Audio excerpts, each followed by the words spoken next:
Nah, pada prinsipnya ini ada dua ya. Jadi ada dua teknik atau dua metode yang bisa dilakukan untuk mensintesis nanopartikel.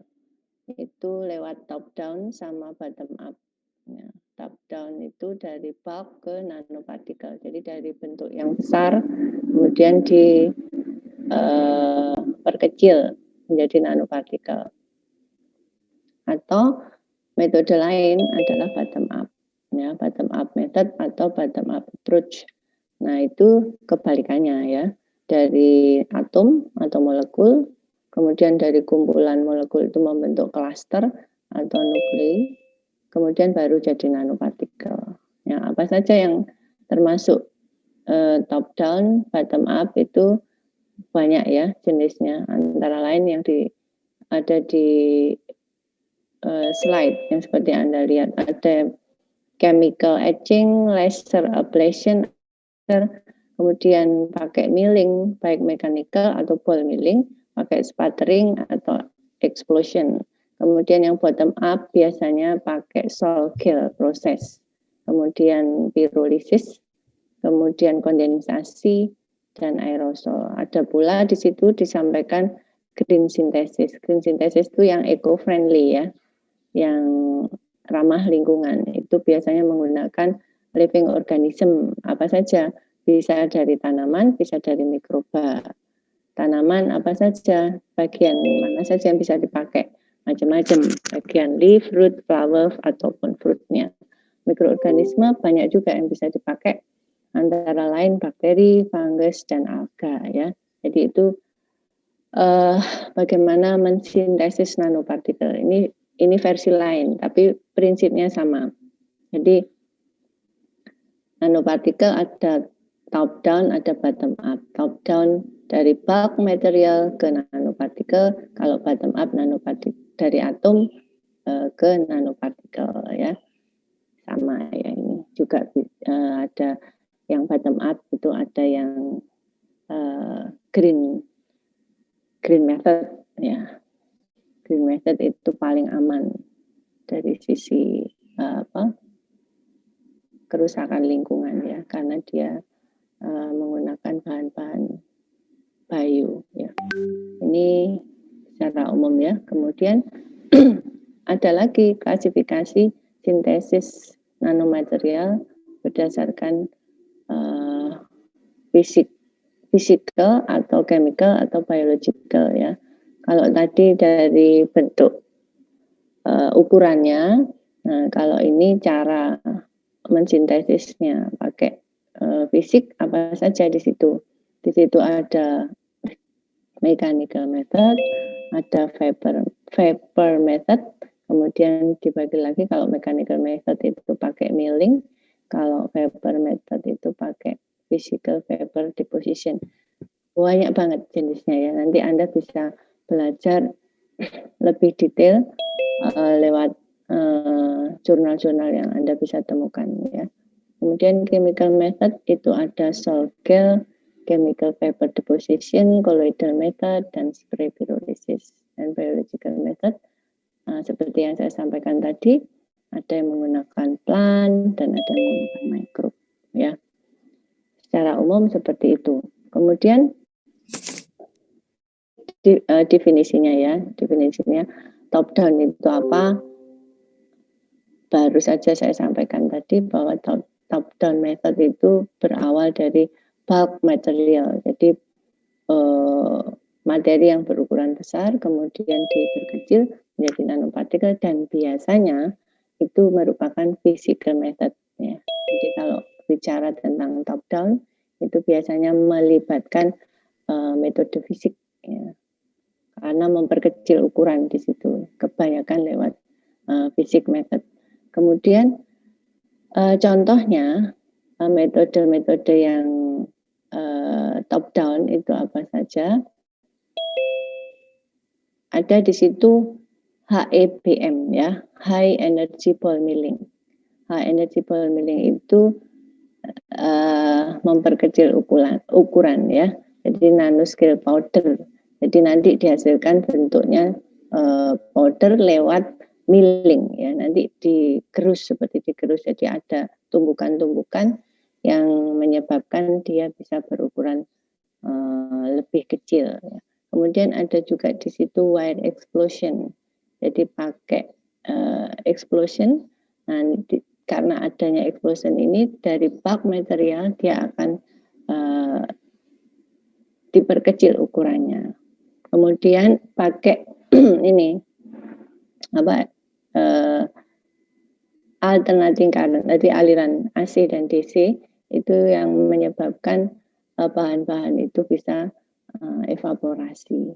Kemudian ada juga lewat inert gas condensation atau lewat kondensasi, kemudian lewat laser, high energy laser untuk evaporasi juga tujuannya. Kemudian sputtering itu menggunakan high energy ion ya. Kemudian ada lagi, nah ini contohnya, saya beri contoh yang nomor 1 ya, jadi HEPM ya. Jadi high energy ball milling ini banyak dipakai untuk teknik top down ya, karena apa? Karena paling mudah ya, paling mudah dan murah juga ya. Jadi HEPM ini ball milling process. Jadi di situ dia menggunakan apa itu, bola-bola kecil gitu ya, bola-bola kecil untuk menghasilkan tumbukan-tumbukan, di mana tumbukan ini nantinya akan menghasilkan partikel-partikel yang ukurannya sangat kecil ya. Jadi dari high energy ball milling ini kelebihannya adalah dia mudah untuk di scale up ya, jadi di scaling up-nya lebih mudah, kemudian tidak mahal ya, tidak mahal, kemudian simple, dan partikel yang dihasilkan itu pada umumnya seragam ya ukurannya. Keseragaman itu kan penting untuk menghasilkan nanopartikel ya. Cuman problemnya adalah dari HEPM ini ada potensi kontaminasi ya. Jadi kontaminasi bolnya dan filenya ada, karena dia sentrifugasi, kekuatan sentrifugasinya kan sangat keras sekali ya, sehingga ada potensi ada kontaminasi antara bol dan filenya. Kemudian untuk mengurangi itu biasanya digunakan surfaktan, jadi ditambahkan surfaktan. Nah, ukuran yang dihasilkan biasanya antara 2 sampai 20 nanometer, jadi kecil banget ya. Dengan HEPM kita bisa menghasilkan ukuran partikel sebesar 2 sampai 20 nanometer. Kemudian untuk mekanismenya seperti ini, jadi pengecilan ukuran itu terjadi karena dia ada tubrukan yang sangat kuat sekali antara bola-bola yang ada di situ, sehingga dia mampu melakukan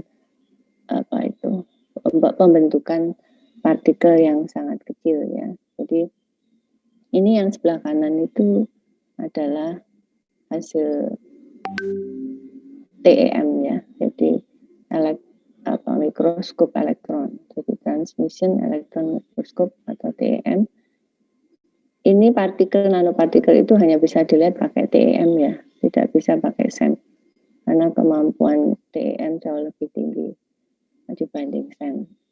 Dan ini yang kita lihat partikelnya sangat kecil banget, sehingga perlu alat yang perbesarannya agak kuat ya. Nah ini dari TEM bisa kita lihat bahwa memang hasil milling itu menghasilkan ukuran partikel yang cukup cukup kecil ya. Kemudian contoh yang bisa kita sering kita temui adalah boron nitrit nanotube ya. Ini jenis nanopartikel yang banyak dipakai ya di dalam aplikasi nano teknologi. Ya. Jadi boron nitrit nanotube ini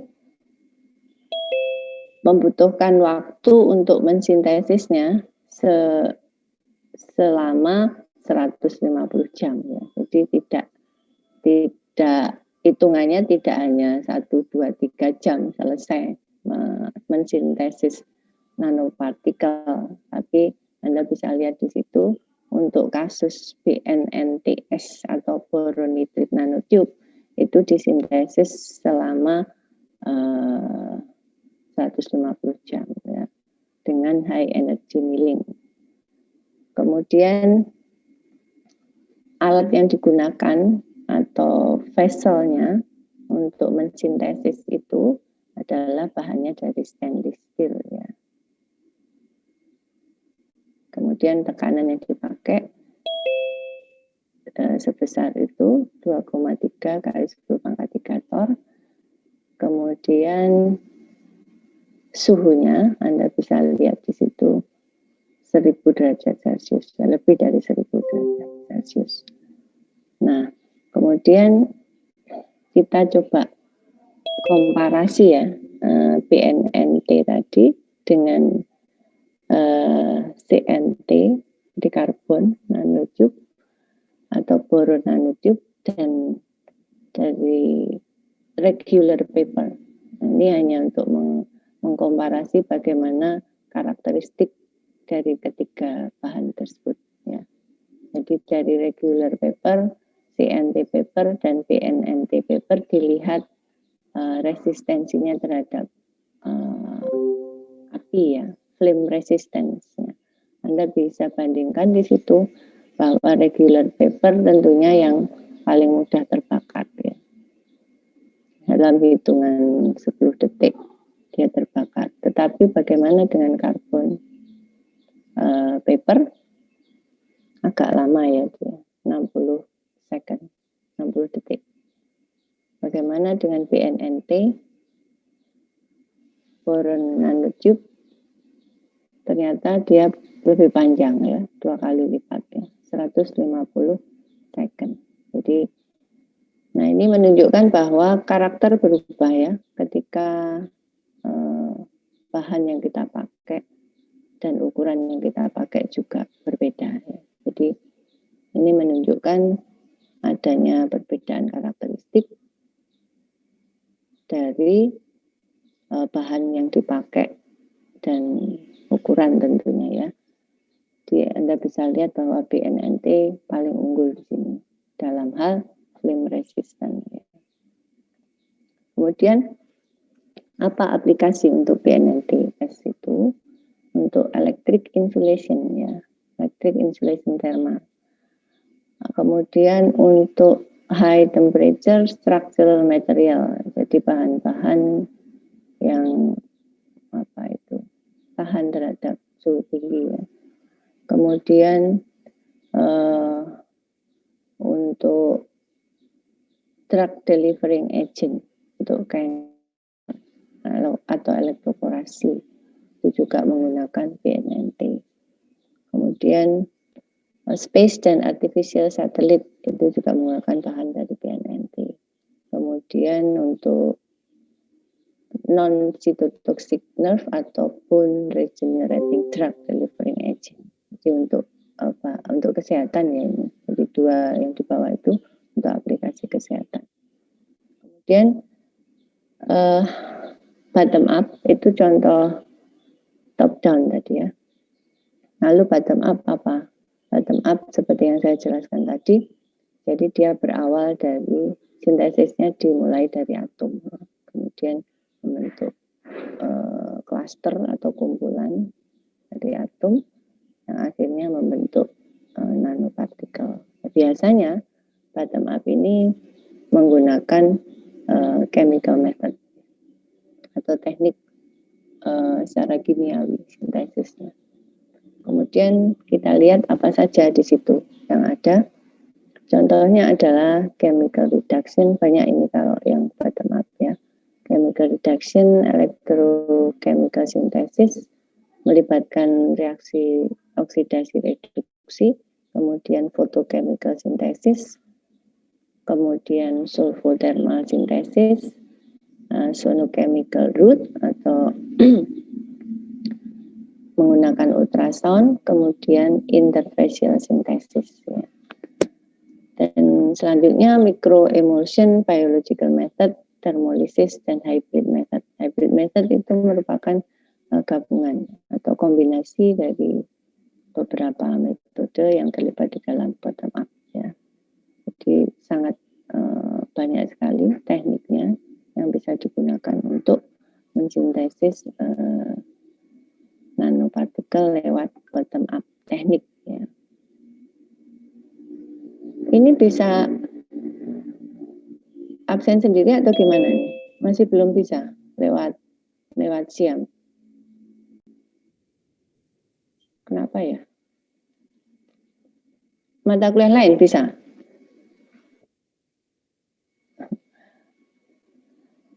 Oke. Kemudian ini enggak usah. Nah, ini contoh chemical reduction itu ada nanopartikel, ukuran nanopartikelnya itu sekitar 10 sampai 20 nanometer ya. Ya cukup lumayan kecil. Kemudian diameternya sekitar 15 nanometer. Nah, reducing agent-nya, bahan pereduksinya yang bisa kita pakai adalah sodium sitrat. Ya. Sodium sitrat. Kemudian untuk stabilizernya ditambahkan AU3+. Ya. Jadi biasanya untuk sintesis nanopartikel itu Anda butuh bahan-bahan pereduksi, kemudian stabilizer. Nah, itu macam-macam jenisnya ya. Ini tergantung karakter yang dihasilkan. Kemudian ini hasil TEM-nya, Anda bisa lihat di situ. Jadi melalui side rate reduction, partikel yang dihasilkan adalah berdiameter 15 nanometer ya. Jadi yang kiri itu berbesaran rendah, yang kanan itu berbesaran tinggi. Jadi berhasil ya, dari side rate route ini berhasil disintesis partikel-partikel dengan ukuran yang kecil ya. Jadi ini suatu bukti bahwa memang lewat chemical reduction kita bisa membentuk nanopartikel dengan ukuran sekitar 10 sampai 20 nanometer ya. Nah, ini hanya menunjukkan gambar 4A dan B itu partikel yang punya diameter sebesar 3 nanometer ya.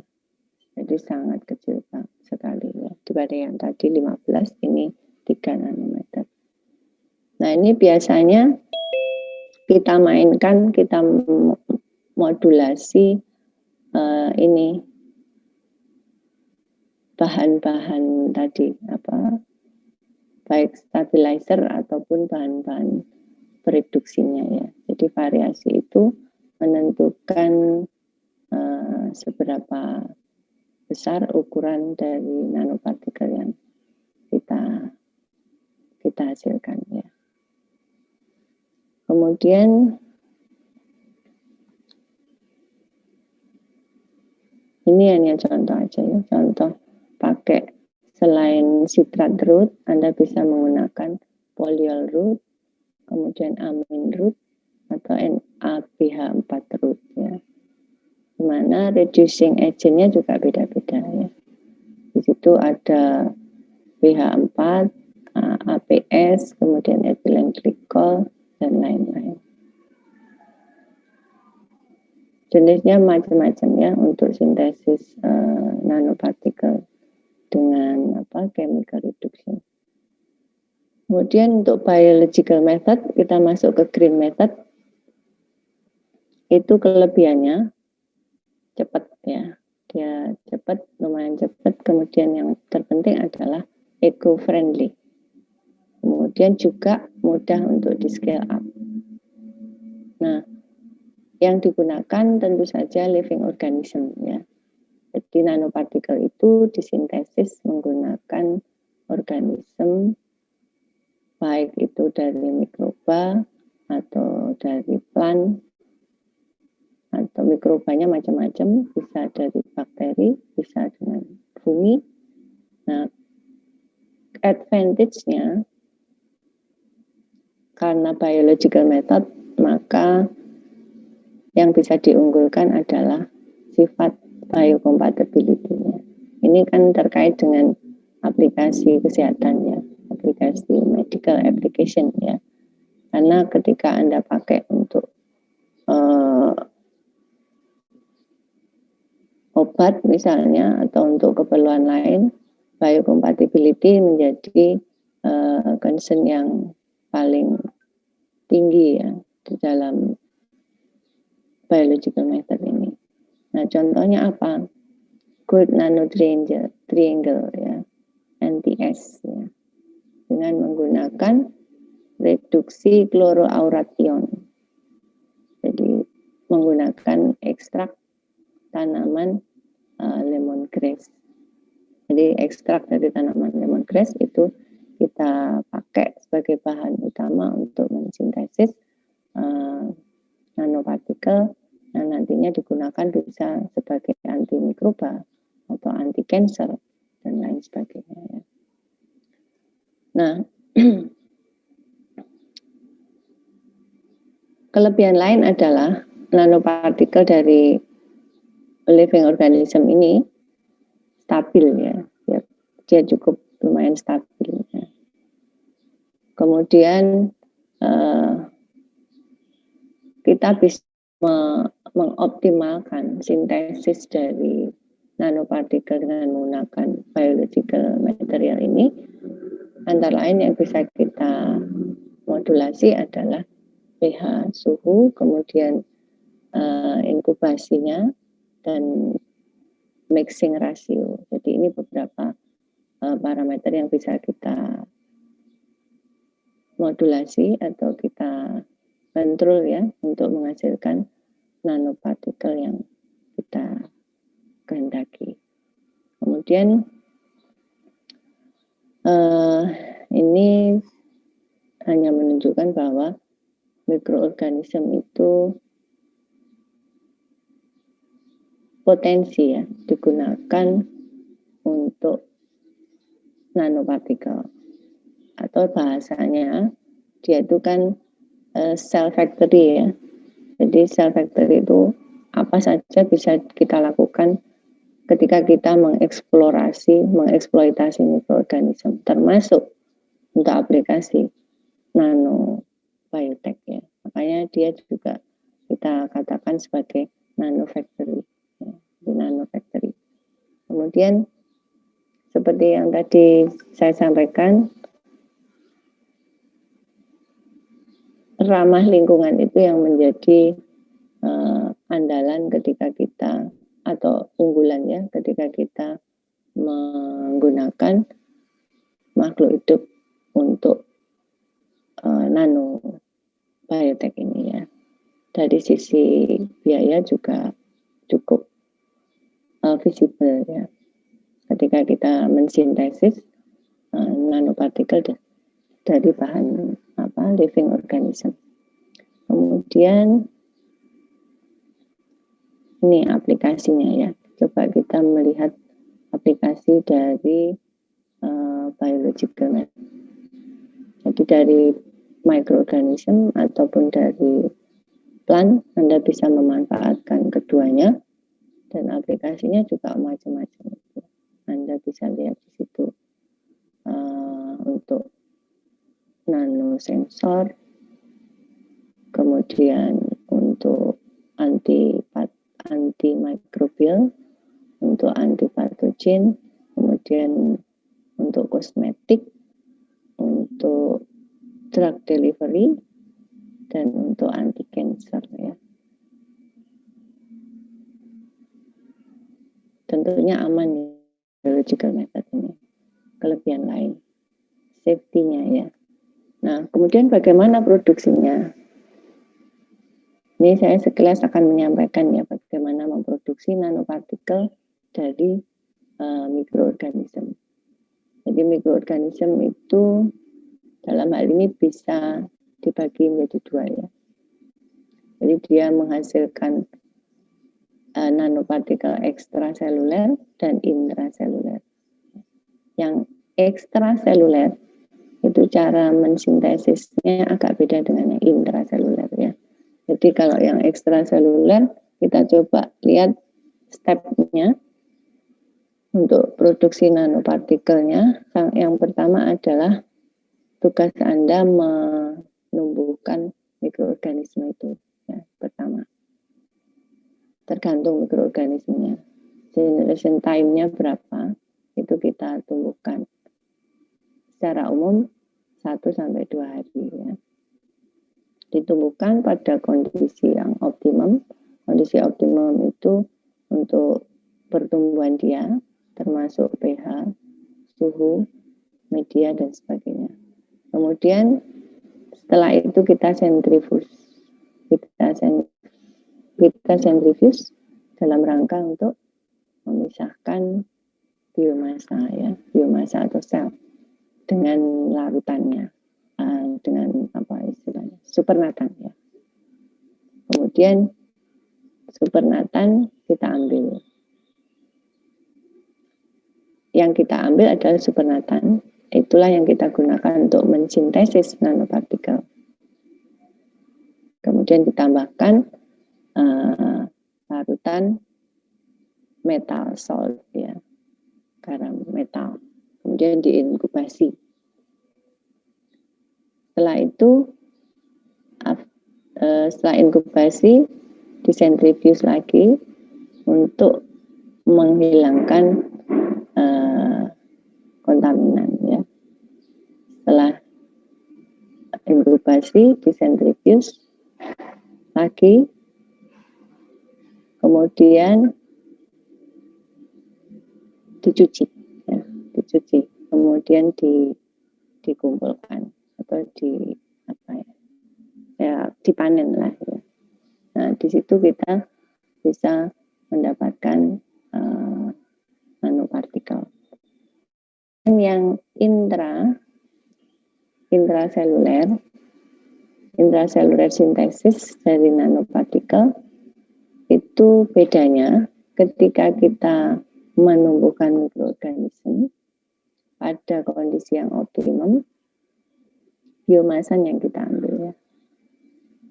Biomasa kemudian sentrifugasi tetap dilakukan seperti tadi, ada yang ekstraseluler. Kemudian setelah sentrifugasi, biomasa kita ambil, kemudian kita cuci ya. Kemudian kita cuci dan kita tambahkan metal salt lagi ya. Setelah itu diinkubasi, biomasa dipisahkan dengan menggunakan ultrasonik ya. Ultrasonik kemudian dicuci, kemudian sentrifuge, ultrasonik lagi, kemudian dicuci, kemudian disentrifuge. Jadi sel tadi harus dipecah dulu ya, karena nanopartikel yang ada di selnya, bukan di supernatannya. Jadi kita treatment dulu biomasanya atau selnya untuk mengeluarkan partikel yang kita kehendaki. Kemudian setelah itu kita sentrifuge. Kita sentrifuge dan kita kumpulkan. Jadi perbedaannya hanya ada pada pemecahan sel ya.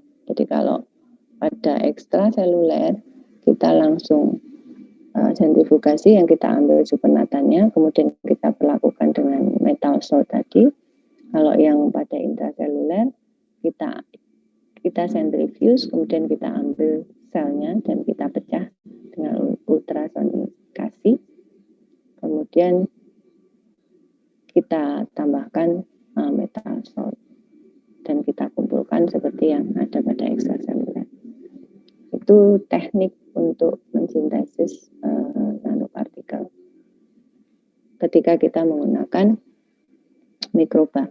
Tapi kalau plant extract, ini ada lagi contoh step mensintesis nanopartikel dari ekstrak tanaman ya.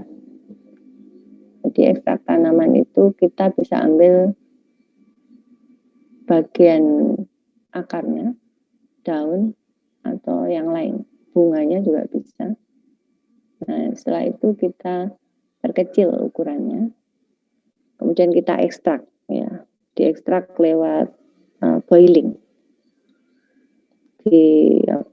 Dipanaskan ya.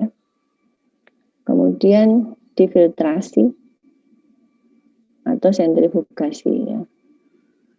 Setelah itu sama dengan yang tadi, kita tambahkan metal salt solution untuk mensintesis nanopartikel. Kemudian diinkubasi dan kita monitor perubahan warnanya. Jadi selama inkubasi jangan lupa memonitor perubahan warna.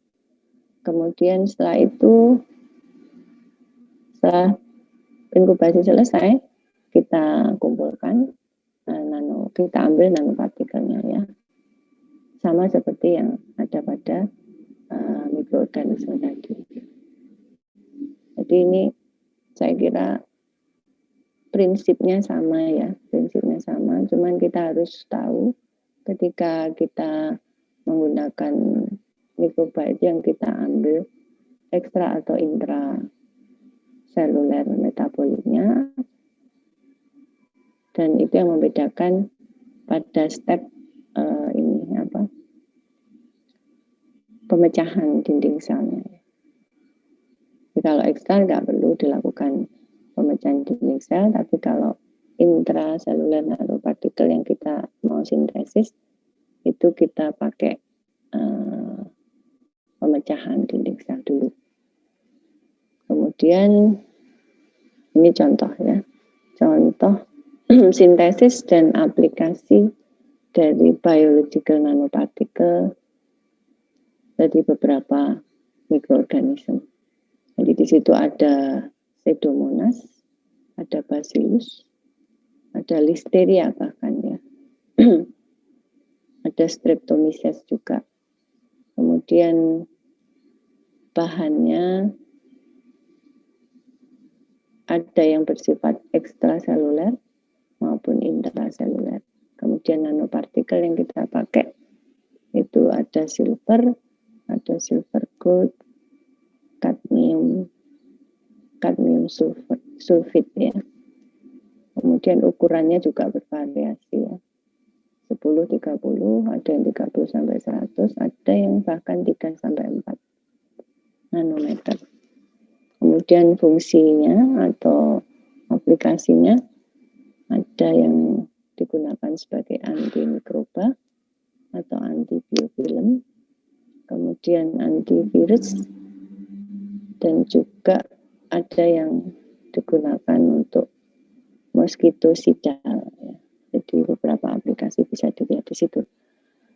Kemudian ada fungi, itu kita bisa pakai neurospora, contohnya yang kita ambil baik intra maupun ekstra di situ ya. Kemudian nanopartikelnya silver, gold, kemudian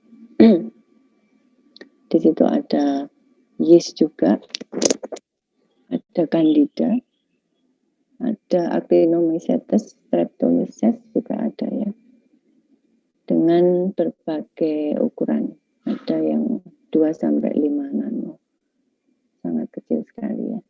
Kemudian aplikasinya masih sama sebagai antibiofilm, antibakteri.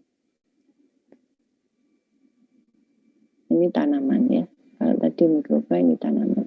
Jadi beberapa tanaman ada yang dari banana juga ternyata ya. Kemudian ada dari ginseng dan sebagainya ya.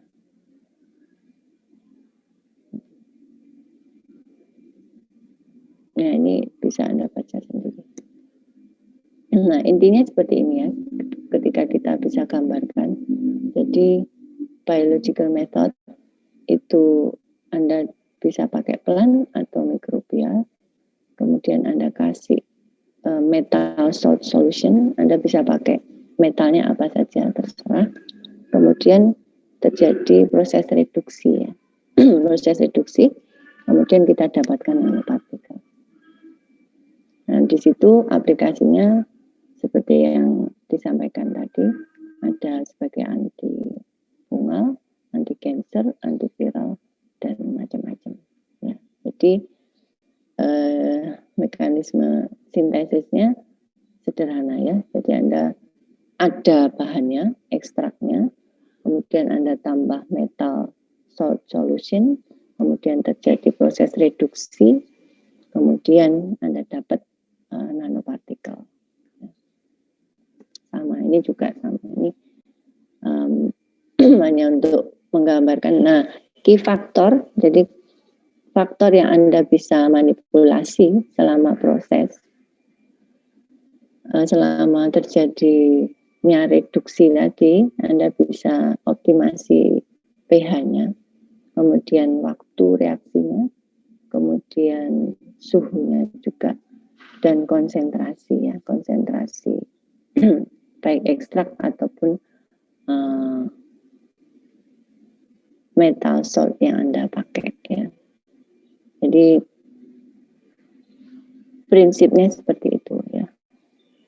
Jadi optimasi masih dibutuhkan ya di sini ya, untuk menghasilkan nanopartikel yang kita butuhkan ya. Kemudian ini masih sama ya. Ya, itu untuk sintesisnya ya. Ini saya beranjak lagi ke materialnya. Okay. Nah,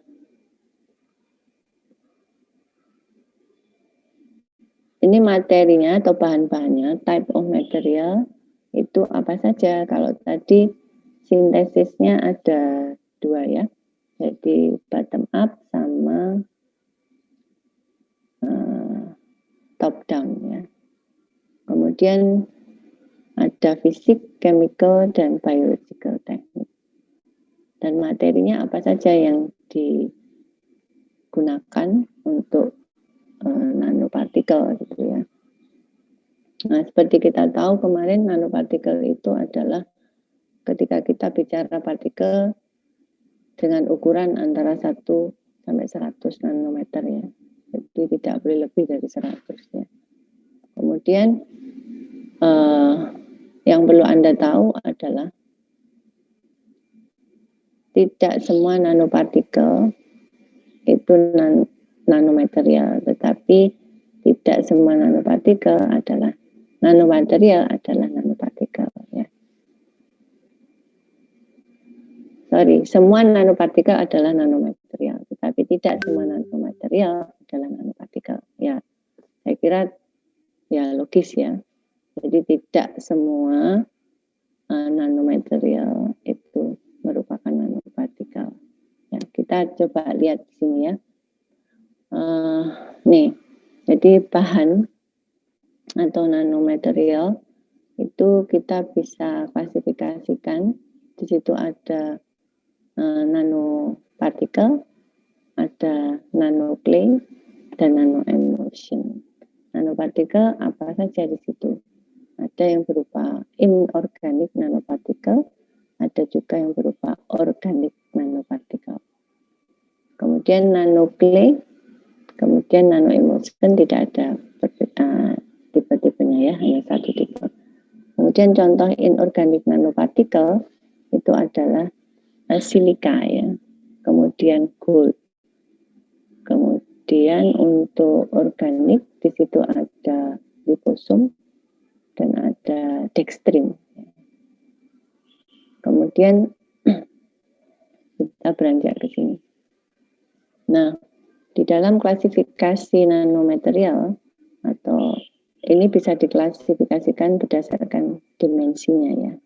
Jadi nanomaterial itu ada 4 dimensi, klasifikasinya ada 4. Yang pertama zero dimension. Zero dimensional atau biasanya ditulis 0D. Ya. Itu contohnya adalah berupa cluster. Kemudian ada lagi one dimensional atau 1D. Contohnya nanotube atau fiber atau rod. Kemudian yang two dimensional atau 2D itu contohnya nanofilm atau nanosip. Kemudian yang three dimensional itu nanokristal ya. Jadi yang di antara 4 itu yang zero dimensional itu tentu saja tidak punya dimensi ya untuk tiga arah itu. Kita coba lihat ya seperti ini ya. Jadi zero dimension, one dimensional, two dimensional, dan three dimensional. Jadi Anda bisa menggambarkan, mempunyai bayangan kalau cluster itu seperti itu, kalau nanotube, fiber, dan rod seperti itu, film, kemudian polikristal. Ini kategori berdasarkan dimensinya. Nah, coba kita lihat lebih lanjut. Nah, yang dimaksud 3 dimension itu apa? 2 dimension itu apa? 1 dimension itu apa? Apa kira-kira untuk perbedaan itu? Yang 3 dimension dan 2 dimension kira-kira apa perbedaannya? 1, 2, and 3 dimension.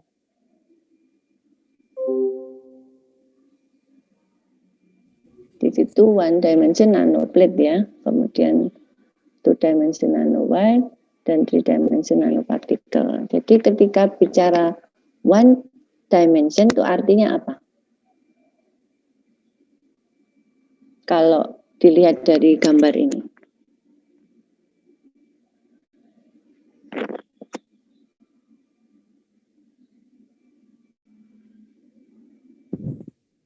Bentuknya.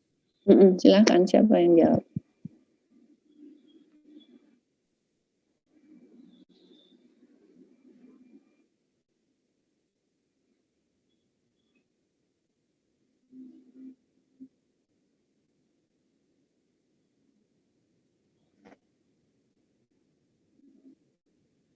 Sebuah lapisan.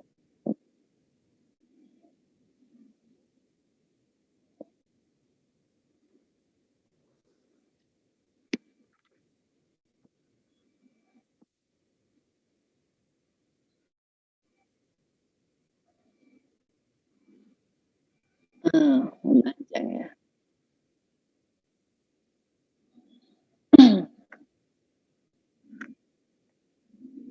Mantap, oke. Oke, ya, saya tampung dulu. Yang lain ada yang bisa, ada jawaban yang lain? Kalau dari saya sih, dari slide udah jelas sih Bu.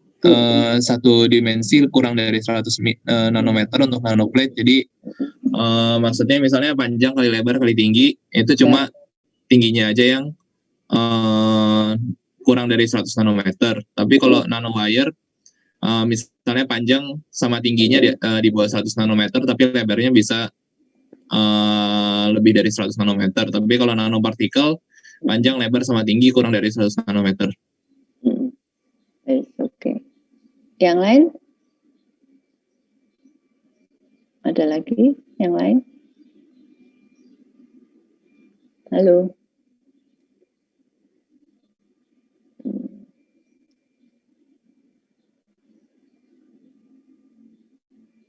Tadi ada yang mau jawab ya kayaknya ya, yang cewek tadi. Ada satu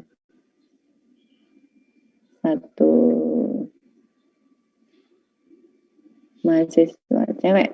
Siapa tadi? Yang lain gimana? Sudah terjawab Bu tadi. Sudah terjawab. Anda yang mau jawab tadi?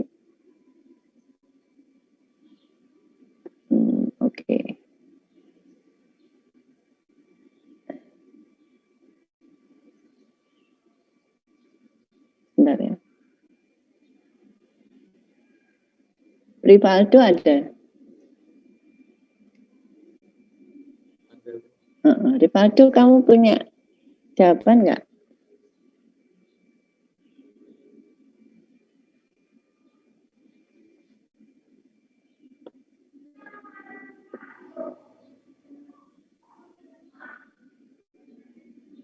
Halo, nggak dengar ya?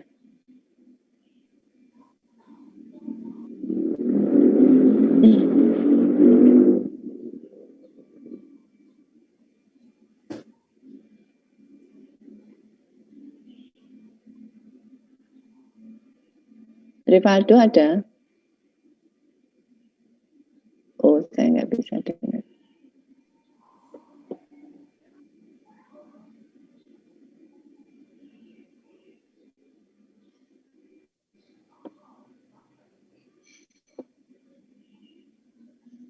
Oke, saya nggak dengar suara Rivaldo ya, nggak bisa.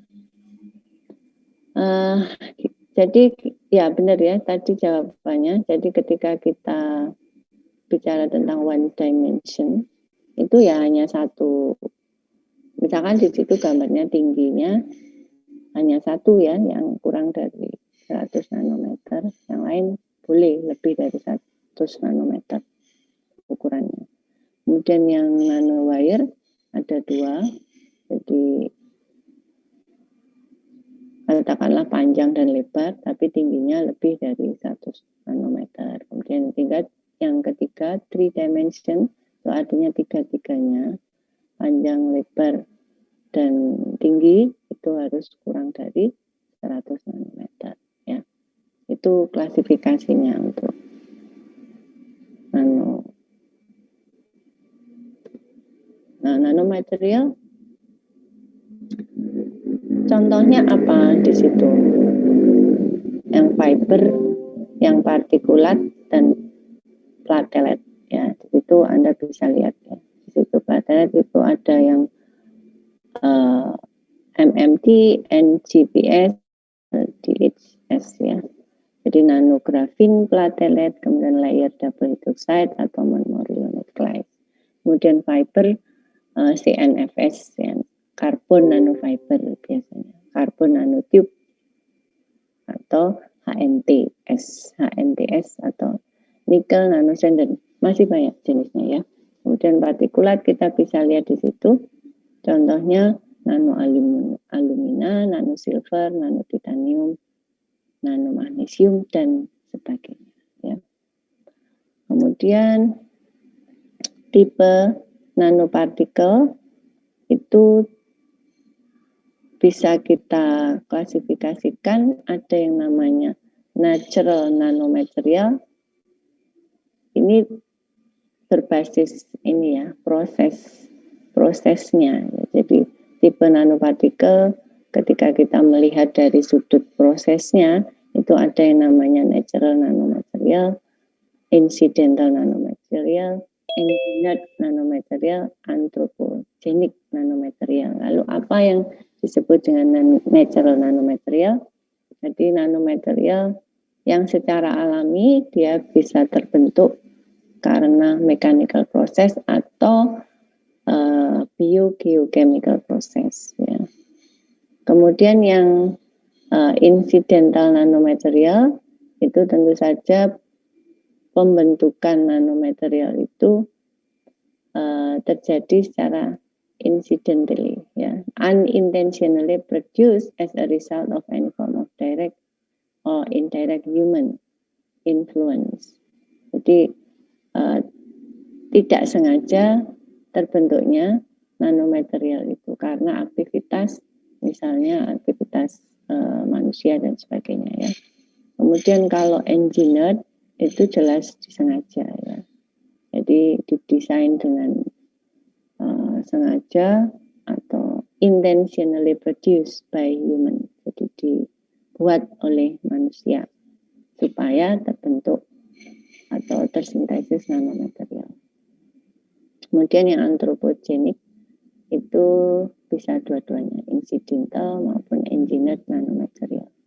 Itu tipe atau klasifikasi nanopartikel berdasarkan prosesnya. Kemudian untuk natural nanomaterial bisa Anda lihat terbentuknya nanomaterial karena apa? Di situ ada karena volcanic activity, karena wind erosion, karena weathering, karena cuaca, karena proses chemical precipitation. Dalam hal ini termasuk bottom up ya. Yang wind erosion tadi top down, dari bulk menjadi nano.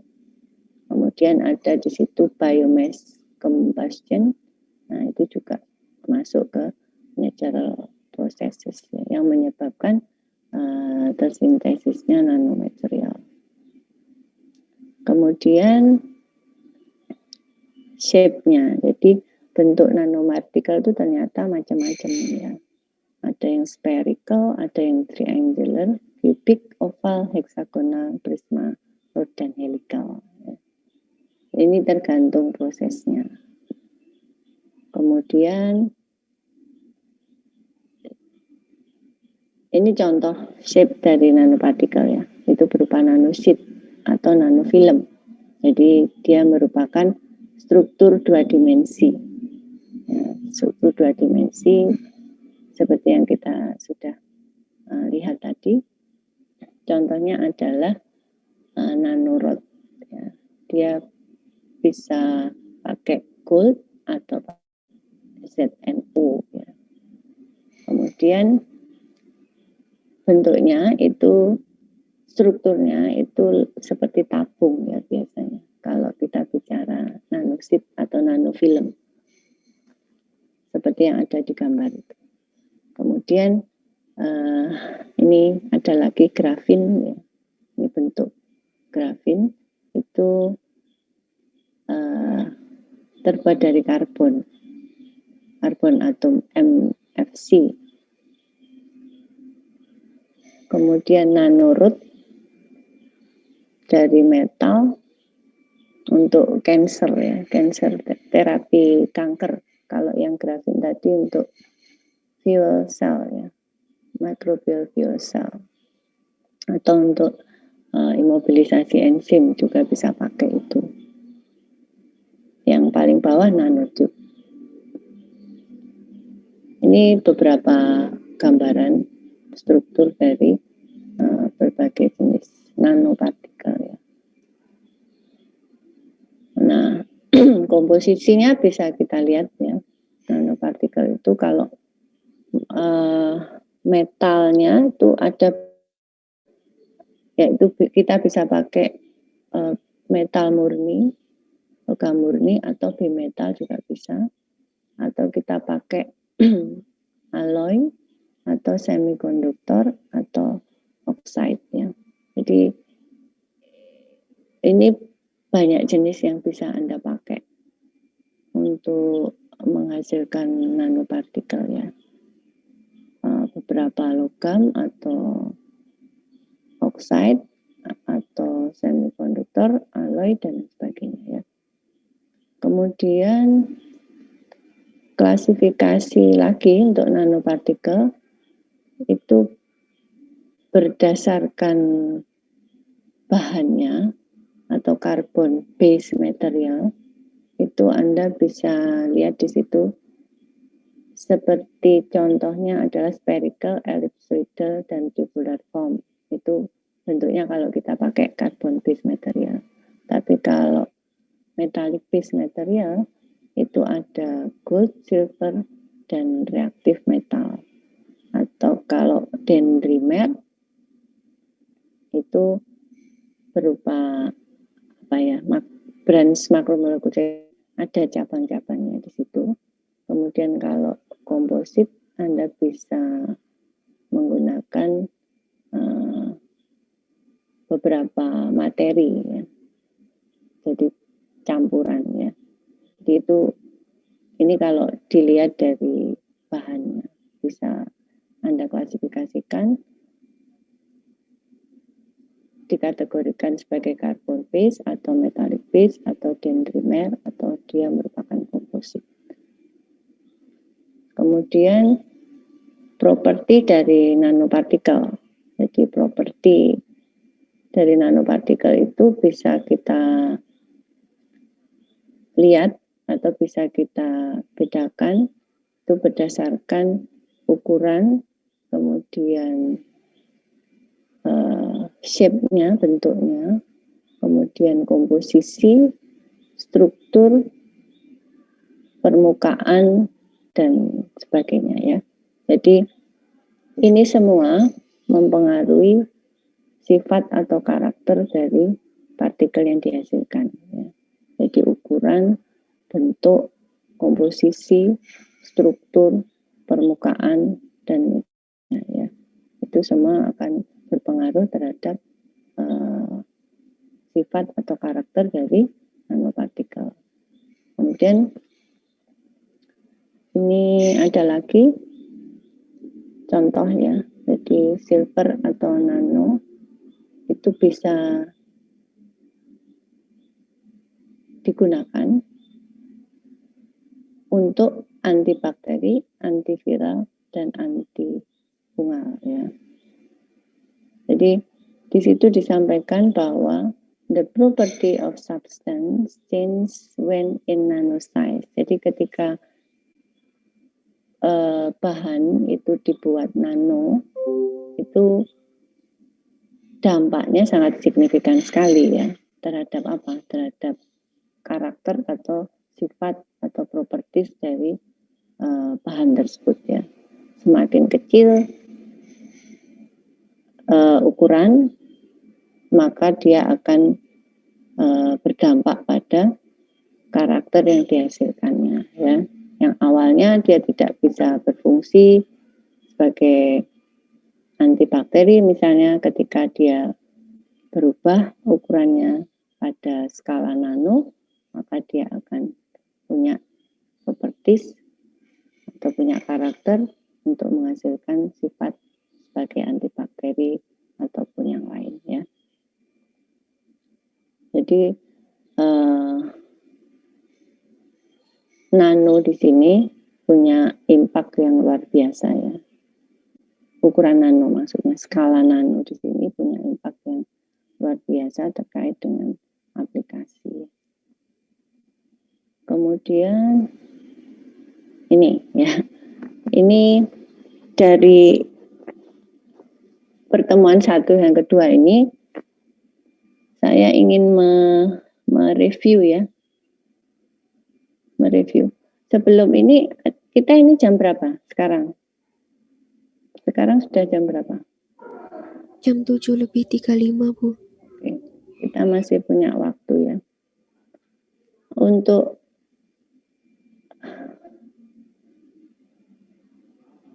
review kali ini Anda bisa tuliskan ya, tuliskan jawaban Anda. Kemudian Anda tolong kirim ke ini apa? Ke gimana enaknya ya ini. Saya kalau ke Edmodo nanti Anda waktunya terlalu ini.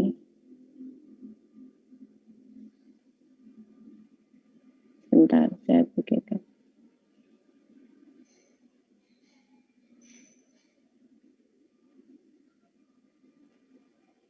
Oke, gini. Jadi tolong ini Anda catat ya, Anda catat ya. Ini review untuk pertemuan 1 dan 2. Jadi yang pertama, tolong jelaskan konsep nanobioteknologi. Kemudian yang kedua, jelaskan keuntungan dan potensi kelemahan aplikasi dari nanobioteknologi. Yang ketiga, jelaskan klasifikasi nanopartikel berdasarkan proses terbentuknya partikel. Yang terakhir, aplikasi ya. Sebutkan 2 contoh aplikasi nanobioteknologi. Dari sini kira-kira ada pertanyaan terkait review ini.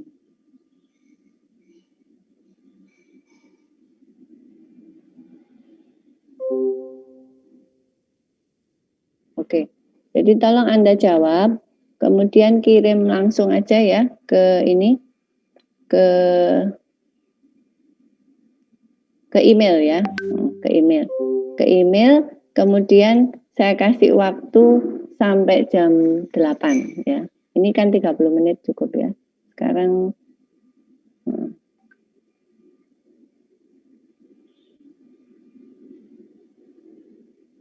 email saya tahu ya.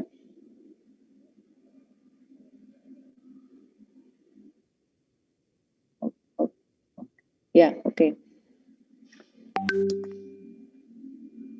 Oke, jadi tolong Anda kerjakan mulai sekarang. Nanti Anda kirim ke ini, ke email saya ya. Saya tunggu. Iya, Bu.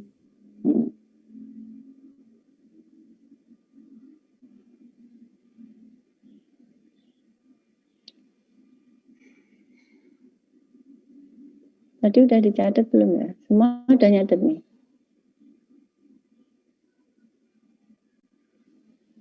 Sudah, Bu. Sudah ya? Oke.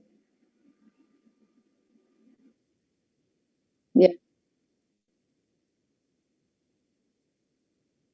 Ya, minggu depan aja lah.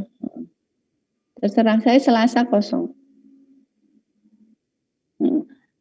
Nanti ini ya, nanti saya share tugas Anda berikutnya di Edmodo ya. Nanti tolong dicek untuk presentasi ya, presentasi untuk masing-masing kelompok. Nanti saya share di Edmodo, nanti kelas code-nya saya share ke Ardani ya. Kelas code-nya Edmodo. Oke.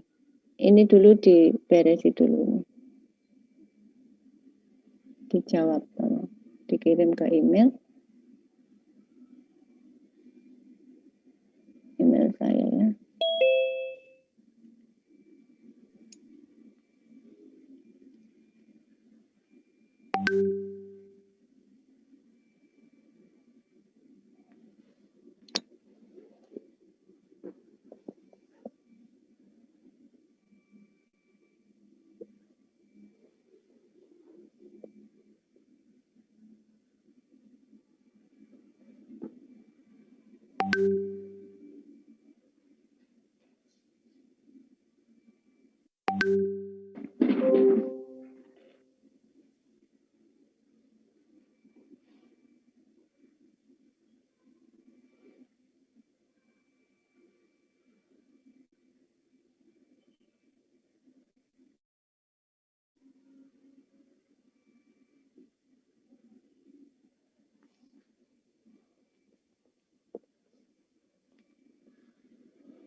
Ini ada yang nggak masuk ya tadi ya?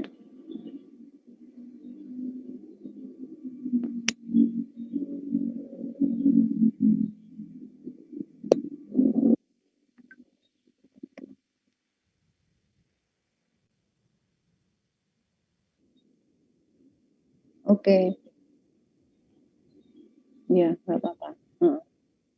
Iya, iya. Iya, silakan.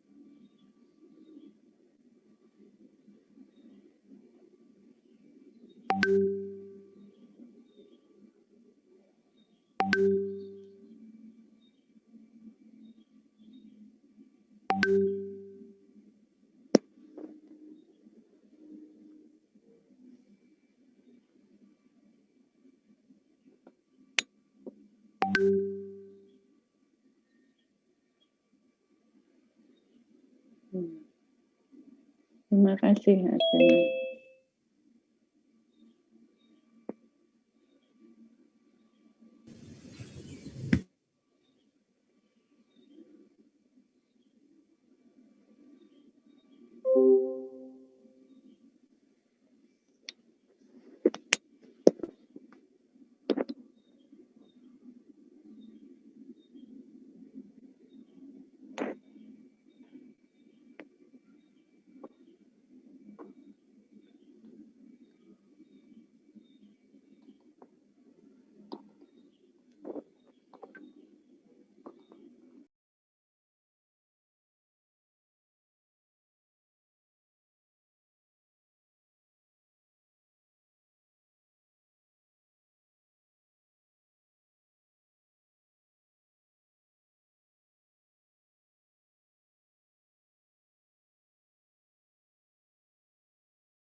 perhatiannya. Saya tunggu jawabannya di email saya ya.